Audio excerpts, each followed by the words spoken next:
This is Catherine Field, Senior Editor, Chain Store Age Magazine. I'm reporting live from the National Retail Federation show in New York City. Today I'm talking with Charles Wetzel, President of Buxton Company, based in Fort Worth, Texas. And we're talking about some of the business issues that are top of mind for retailers, particularly at this time of year. Retailers are getting particularly analytical about their businesses, and you and I have talked about this a good bit in the past, that at the end of the day, and this is what you've told me, at the end of the day, retailers are really concerned about two things. They are concerned about improving top-line sales, of course, and increasing comp store sales. Talk to me about the ways specific to your business that really speak to these retailers' needs. The hardest part that any retailer has is, we mentioned it before a long time ago, but when we started in '94, a lot of customers of ours never collected data, and now everyone collects data, and to the point where they have so much data they don't know what to do with it.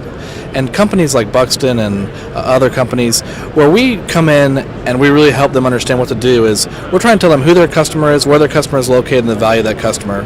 From a retail perspective, that really plays into three different fields.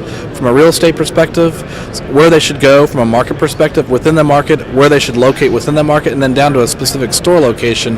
Here, if I open up a location here, here's what I'm going to do. And then as data and outside data has evolved, it really has kind of turned into, from a marketing perspective, of what are customers doing? What is the retention rate? What's the who's buying what, and what else are they buying?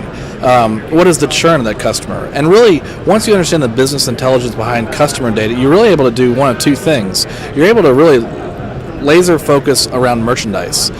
If you have a store that's not performing, you can figure out, is there anything that I can do logistically and with my inventory that I can potentially turn that store's performance around? And that's all done through analytics. And I think, if looking at the show, analytically, that's the big play this year. Everyone's saying analytics. It just matters on where you start, and we start with the customer. What solutions are you presenting at the show, or perhaps that you have in your armory that may or may not be on display or being unveiled at the show, that really speak to some of the things that you're talking about here? Great question. I think historically, we've always been a services provider, meaning a customer of ours would pick up a telephone, call us, and ask us, what I'm trying to solve for this business question, how do I do it?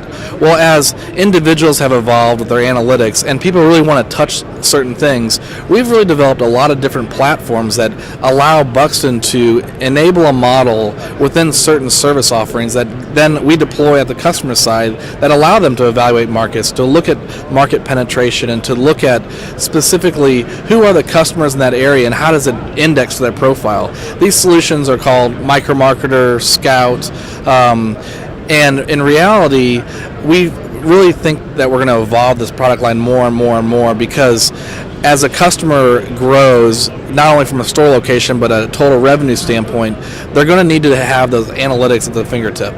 Thanks, Charles, for your time today. And I know that you and I have talked about these solutions in the past. We've covered them in the magazine in the past, and certainly I think in 2010 they will come into play, possibly even more than they have in the past. So again, I appreciate your time, and we've been talking with Buxton Company today, based in Fort Worth, Texas. This is Catherine Field, Chain Store Age Magazine, reporting live from the National Retail Federation show floor in New York City.